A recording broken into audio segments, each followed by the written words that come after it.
qui est la genèse de notre cluster Enetica. Il y a beaucoup de choses qui ont été faites, mais beaucoup encore reste à faire par rapport aux recommandations. En revoyant ça quelques années après, ça reste toujours d'actualité.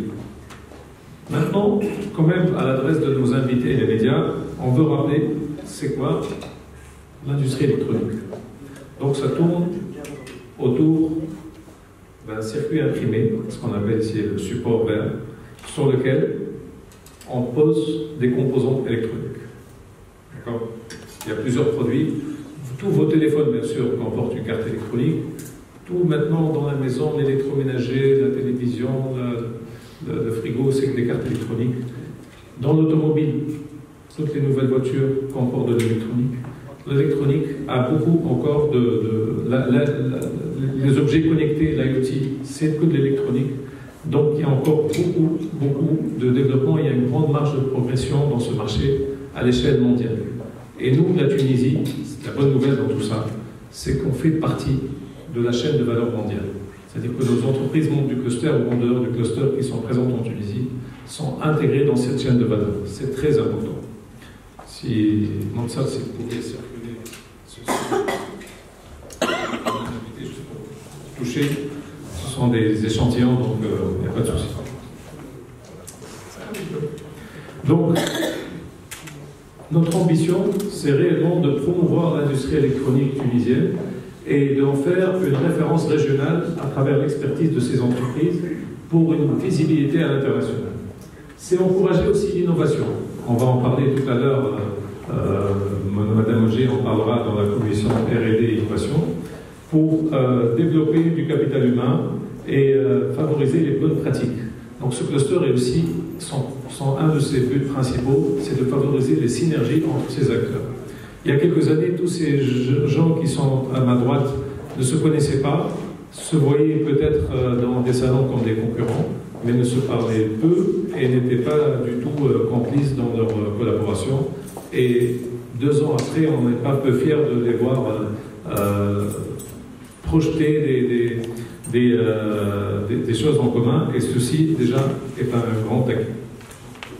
C'est aussi un axe stratégique pour la création de la valeur pour l'industrie tunisienne. Nous savons que notre industrie est une jeune industrie qui fait de la transformation et historiquement autour de certains secteurs comme la mécanique ou le textile habillement. Donc l'électronique, c'est le nouveau arrivant dans les 20 dernières années, mais qui, mine de rien, en termes de chiffres, est passé parmi les principaux secteurs exportateurs et créateurs de valeur dans ce pays. Alors quelques chiffres justement pour transiter. Le président parlait aussi, annonçait déjà ces chiffres. Je rajouterai que c'est une population des jeunes et féminines, principalement, avec un taux d'encadrement avoisinant les 20%, et une valeur ajoutée environ de 22% au niveau de notre cluster, en tout cas.